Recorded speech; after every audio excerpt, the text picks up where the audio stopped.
नमस्कार, मैं योगेश आप सभी का स्टडी लैब के डिजिटल प्लेटफॉर्म पे आभार अभिनंदन स्वागत करता हूं। तो आज हम आपके बीच में एक बार फिर से आपके जो रेट मेंस एग्जाम है यानी थर्ड ग्रेड का जो एग्जाम है लेवल फर्स्ट और लेवल सेकंड का उसके लिए इंपॉर्टेंट क्वेश्चन लेकर आ चुके हैं। आप सभी को पता है कि स्टडी लैब पे आपको रेट मेंस के लिए important class model paper important question ये सभी चीज़ें ये डेली प्रोवाइड करवाई जाती है। तो एक बार फिर से हम आपके बीच में क्लास लेकर आ चुके हैं।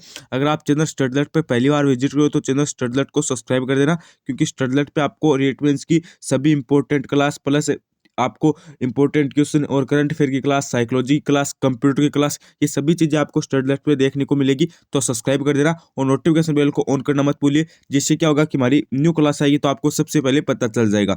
और आपने अभी तक हमारे टेलीग्राम चैनल को ज्वाइन नहीं कर रखा है तो टेलीग्राम चैनल को ज्वाइन कर लीजिए, लिंक आपकी डिस्क्रिप्शन के अंदर दी गई है। वहाँ पे आपको क्या होगा कि जितने भी इंपॉर्टेंट क्वेश्चन है, पीडीएफ है, नोट्स वगैरह, वो आपको वहाँ पर मिल जाएंगे।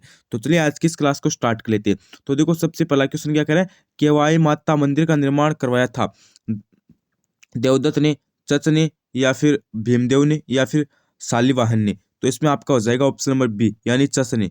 उसके बाद देखो आपका नेक्स्ट नंबर क्वेश्चन क्या कर रहा है, नाथों का मंदिर कहाँ पर स्थित है। 27 नंबर क्वेश्चन है कि हाँ हमारी ये सीरीज चल रही है, डेली की हम 25 क्वेश्चन करवाए हैं, ठीक है। डेली की हम 25 क्वेश्चन कवर कर रहे हैं जो आपकी इंपॉर्टेंट है एग्जाम में के आने के लायक है, ठीक है। हाँ तो उसके बाद देखो आपका सेकेंड नंबर क्वेश्चन क्या कर रहा है, नाथों का मंदिर कहाँ पर है। महामंदिर जोधपुर के अंदर, उदयपुर के अंदर, अजमेर के अंदर, या फिर जयपुर के अंदर। तो नाथों का मंदिर कहाँ पर हो जाएगा, तो इसमें आपका हो जाएगा गुरुजी ऑप्शन नंबर ए यानी महामंदिर जोधपुर के अंदर है। कहाँ पर है, जोधपुर के अंदर है। ऑप्शन नंबर ए करेक्ट हो जाएगा। अगला प्रश्न देखो, अगला प्रश्न आपका क्या करा है, अचलगढ़ किसने बनवाया। ये देखो आपका इंपॉर्टेंट क्वेश्चन है, अचलगढ़ सिरोही वाला जो है वो किसने बनवाया, महाराणा कुंभा ने, राणा सांगा ने, पृथ्वीराज चौहान ने, उदय सिंह ने। तो अचलगढ़ किसने बनवाया, महाराणा कुंभा ने बनवाया। एक सेकेंड, महाराणा कुंभा किसने बनवाया, महाराणा कुंभा ने बनवाया। ऑप्शन नंबर ए आपका करेक्ट हो जाएगा। कौन सा, ए करेक्ट हो जाएगा। अगला प्रश्न देखो, अगला है कि कृत्रि स्तंभ कहाँ पर स्थित है। कृत्रि और जो विजय स्तंभ बना ये दोनों इंपॉर्टेंट है, ये दोनों इंपॉर्टेंट है। अभी क्या पूछा, कृत्रि स्तंभ है वो कहाँ पर स्थित है, जोधपुर, चित्तौड़, उदयपुर और यहाँ पे अजमेर। तो कृत्रि और जो स्तंभ है वो कहाँ पर स्थित है, चित्तौड़गढ़ के अंदर है। कहाँ पर है, चित्तौड़गढ़ के अंदर है। अगर आपको पूछ ले जो विजय स्तंभ है उनका निर्माण किसने करवाया, तब आपको क्या बताना है, महाराणा राणा ने करवाया, ठीक है। हाँ राणा ने इसका निर्माण करवाया, किसका, विजय स्तंभ का। और कृत्रिम स्तंभ और विजय स्तंभ कहाँ पर स्थित है, चित्तौड़गढ़ के अंदर है, ठीक है। अगला प्रश्न देखो, अगला प्रश्न क्या है कि अलवर क्षेत्र की लोक देवी के रूप में किसे मान्यता प्राप्त है। हमें बताना है कि अलवर क्षेत्र के रूप में किस लोक देवी को मान्यता प्राप्त है। वह अलवर क्षेत्र की प्रसिद्ध है, जिलानी माता, लटियानी माता, सुगाली माता, या फिर सचिया माता। अरे इसमें आपका कौन सा हो जाएगा, ऑप्शन नंबर ए राइट हो जाएगा यानी जिलानी माता। किसे प्राप्त है मान्यता, जिलानी माता को है। ऑप्शन नंबर ए क्या हो जाएगा आपका, करेक्ट हो जाएगा। अगला प्रश्न देखो, अगला है कि बालिंद जी के गुरु कौन थे। बालिंद जी के गुरु कौन थे बताओ भाई, मंगलाराम जी, रामचरण जी, दादू दयाल जी, या फिर सुंदरदास जी। बालिंद जी के गुरु कौन थे, तो इसमें आपका क्या हो जाएगा, इसमें आपका सी हो जाएगा, दादू दयाल जी थे। कौन थे, दादू दयाल, ठीक है। ऑप्शन नंबर सी को करेक्ट कर लेना। अगला प्रश्न देखो, अगला प्रश्न क्या है कि राजस्थान में उदरिया पंथ किस में प्रचलित है। राजस्थान में उदरिया पंथ है वो किस में प्रचलित है, सहरिया में, ग्रासिया में, भीलों में, या फिर मिनाओं में। उदरिया पंथ बताना है किस में प्रचलित है।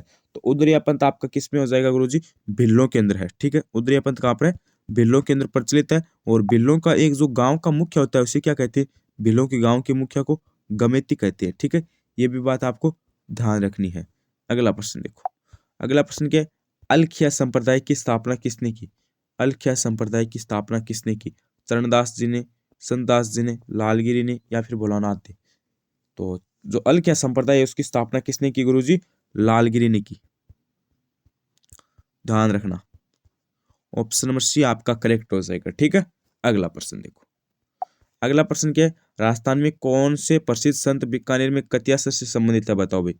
राजस्थान में कौन से प्रसिद्ध संत बीकानेर में कतिया सर से संबंधित है, हरिदास जी, सिद्ध जसनाथ, झाम्बो जी, या फिर हरि हरि सॉरी दरियाव जी। चार ऑप्शन दिए गए हैं, एक तो हरिदास जी, एक है सिद्ध जसनाथ, एक है झाम्बो जी, एक है दरियाव जी। तो बीकानेर के कतिया सर से कौन संबंधित है, जसनाथ जी, जसनाथ जी, और इनकी प्रमुख पीठ कहाँ पर हो जाएगी, कत्यासर बीकानेर के अंदर हो जाएगी। और अग्नि नृत्य किस में प्रचलित है, जसनाती संप्रदाय में प्रचलित है। और जसनाती संप्रदाय के प्रवर्तक कौन हो जाएंगे, जसनाथ जी हो जाएंगे। ठीक है, अगला प्रश्न देखो। अगला प्रश्न क्या करे, सुगंचेड़ी को किस लोक माता का स्वरूप माना जाता है, बताओ भाई। सुगंचेड़ी को किस लोक माता का स्वरूप माना जाता है, आवड़, सुहागिया, शीतला या फिर नागचेड़ी। तो सुगंचेड़ी का जो आपका जो सुगंचेड़ी है, ठीक है, उसका जो स्वरूप है वो किस लोक देवता को माना जाता है, वो आपकी माना जाता है सुहागिया माता की। ठीक है, ऑप्शन नंबर बी करेक्ट हो जाएगा। हाँ, अगला प्रश्न देखो। अगला प्रश्न क्या करे, संत बाबूजी के शिष्य मुख्यतः है, संत बाबूजी की जो शिष्य है वो मुख्यतः क्या है, रेबारी, जाट, छिपा या गुज्जर। अरे संत बाबूजी के जो जो शिष्य हैं वो मुख्यतः रेबारी है, रेबारी है। और संत बाबूजी का जो जन्म है वो आपको पता है जोधपुर के अंदर हुआ। संत नहीं है ये बाबूजी, संत नहीं है, लोक देवता है। ठीक है, यहाँ पे नाम काट देना। ठीक है, और बाबूजी आपको पता है लक्ष्मण के अवतार है। ठीक है, लक्ष्मण के अवतार है, जोधपुर में इनका जन्म हुआ। और ऊंटों के देवता कहलाते हैं। ठीक है, ऊंटों का लाने का श्रेय या फिर ऊंटों के जो देवता है ना, वो बाबूजी कहलाते हैं। अगला प्रश्न देखो। अगला प्रश्न क्या है, झारपीर के नाम से कौन से लोक देवता जाने जाते हैं, देवनारायण जी, हड़बुज जी, रामदेव जी, गोगा जी। तो गोगा जी आपको पता है झारपीर के नाम से जाने जाते हैं। जन्म कहाँ पे हुआ गोगा जी का, चूरू के अंदर। ठीक है, चूरू के कौन से गांव, ददरेवा, ददरेवा के अंदर। ठीक है, और इनका जो मंदिर है वो मुख्यतः किस वृक्ष के नीचे बना होता है, खेजड़ी, खेजड़ी वृक्ष के नीचे बना होता है। ठीक है, खेजड़ी को दर्जा कब मिला, 1983 के अंदर। ठीक है, राज्य वृक्ष का दर्जा कब मिला, 1983 के अंदर मिला। ये भी बात आपको ध्यान रखनी है। और गोगा जी है, ठीक है, इनका जो मेला है वो कब लगता है, भादवे के अंदर, भाद्रपद, भाद्रपद। ये भी बात आपको ध्यान रखनी है। ठीक है, अगला प्रश्न देखो।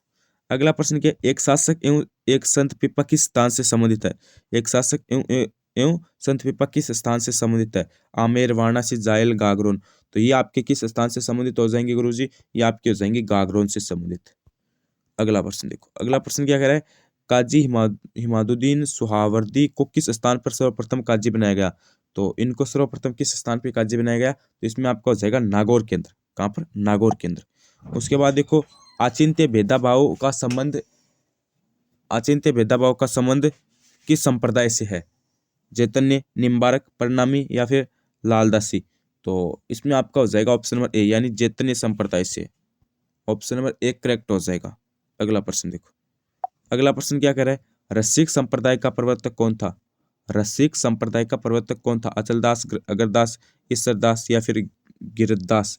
तो रसिक संप्रदाय का आपका प्रवर्तक कौन हो जाएगा, तो इसमें आपका हो जाएगा ऑप्शन नंबर बी, यानी अगरदास था। कौन था, Agardas. Option number B correct हो जाएगा, ध्यान रखना। अगला प्रश्न देखो। अगला प्रश्न क्या कर रहा है, जसनाती संप्रदाय की स्थापना किसने की। तो आपको पता है जसनाथ जी ने की। किसने की, जसनाथ जी ने की। प्राणनाथ नहीं होगा, हरिदास भी नहीं होगा, नाथ मुनि भी नहीं होगी। ठीक है, जसनाथ जी ने की।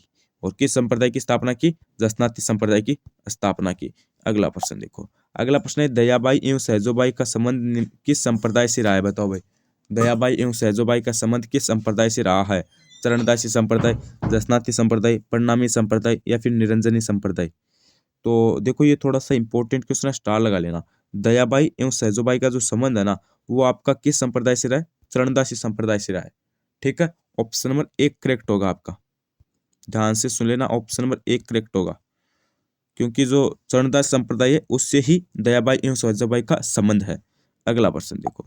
अगला प्रश्न है, पाशुपत संप्रदाय से संबंधित गुरु विश्वरूप का उल्लेख मिलता है। तो वो आपका कहाँ पर मिलता है उल्लेख, वो आपका गुरुजी मिलता है हरस पर्वत का शिलालेख 975 ईस्वी के अंदर। ठीक है, हाँ, हरस पर्वत शिलालेख में मिलता है।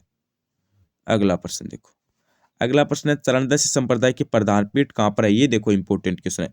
सहजोबाई एवं दयाबाई का संबंध तो चरणदासी संप्रदाय से था, लेकिन इनकी जो प्रधान पीठ कहाँ पर है वो बताना है। जैसे अपने कतिया जो जसनाती संप्रदाय उनकी जो प्रमुख पीठ है वो कतियासर में है। ठीक है, वो कहाँ पे, वो कतियासर के अंदर है, कतियासर के अंदर है। ठीक है, और यहाँ पे हमें किसकी पूछा है, प्रधान पीठ चरणदासी संप्रदाय की पूछा है। तो इसमें कौन सा हो जाएगा, अरे गुरुजी इसमें आपका ऑप्शन नंबर ए हो जाएगा, दिल्ली के अंदर है। कहाँ पर है, दिल्ली के अंदर है, ध्यान रखना। अगला प्रश्न देखो। अगला प्रश्न आपका क्या कर रहा है कि मंत्र राज प्रकाश किस संत के आध्यात्मिक विचारों का संकलन है। मंत्र राज प्रकाश किस संत के आध्यात्मिक विचारों का संकलन है। तो इसमें क्या हो जाएगा, इसमें आपका हो जाएगा ऑप्शन नंबर डी यानी संत हरिदास के। उसके बाद देखो आपका नेक्स्ट नंबर क्वेश्चन है लोक देवता झाम्बू को, यहाँ पे लोक देवता नहीं है, लोक देवता तो वहां पे देखो नाम एक्सचेंज हो गई, पाबू जी के आगे तो लोक देवता लगाना था और झाम्बू जी के आगे संत लगाना था, लेकिन पाबू जी के आगे संत लगा दिया और झाम्बू जी के आगे लोक देवता लगा दिया, थोड़ा सा कंफ्यूज हो गई। ठीक है, तो यहाँ पे संत होगा, ठीक है, वहां पे लोक देवता होगा। तो संत झाम्बू जी है, ठीक है, उनका जन्म कब हुआ, तो उनका जन्म हमें बताना है, तो उनका जन्म हुआ 1651। ठीक है, कब हुआ, 1651 ईस्वी में हुआ, ये बात आपको ध्यान रखनी है। अगला प्रश्न देखो, अगला प्रश्न है वागड़ रिमिरा के नाम से कौन प्रसिद्ध है। अरे वागड़ रिमिरा के नाम से कौन प्रसिद्ध है, गौरीबाई, गौरीबाई। और वागड़ की गांधी के रूप में कौन प्रसिद्ध है, भोगीलाल, भोगीलाल पांड्या। वागड़ के गांधी के रूप में कौन प्रसिद्ध है गुरुजी, भोगीलाल पांड्या। ठीक है, अगला प्रश्न देखो, अगला प्रश्न आपका क्या कर रहा है, मल्लुकनाथ किस पंथ के साधु थे, मल्लुकनाथ किस पंथ के साधु थे, गरीबदासी, चरणदासी, रामानंद या फिर रामसनेही। तो इसमें आपका हो जाएगा ऑप्शन नंबर कौन सा गुरुजी, ए हो जाएगा, गरीबदासी पंथ के थे। किस पंथ के साधु थे, गरीबदासी पंथ के साधु थे। अगला प्रश्न देखो, अगला प्रश्न क्या करे, दादू पंथ की कितनी शाखाएं थी, ये देखो आपका इंपॉर्टेंट क्वेश्चन है। दादू पंथ की कितनी शाखाएं थी, 4, 5, 6, 8। तो दादू पंथ की कितनी शाखाएं थी आपकी, 5 शाखाएं थी, ध्यान रखना। ठीक है, ऑप्शन नंबर बी करेक्ट हो जाएगा। हाँ, तो ये तो आज के हमारे इंपॉर्टेंट 25 क्वेश्चन थे। अभी मुझे कमेंट करके बताना कि आपके कितने क्वेश्चन सही हुए।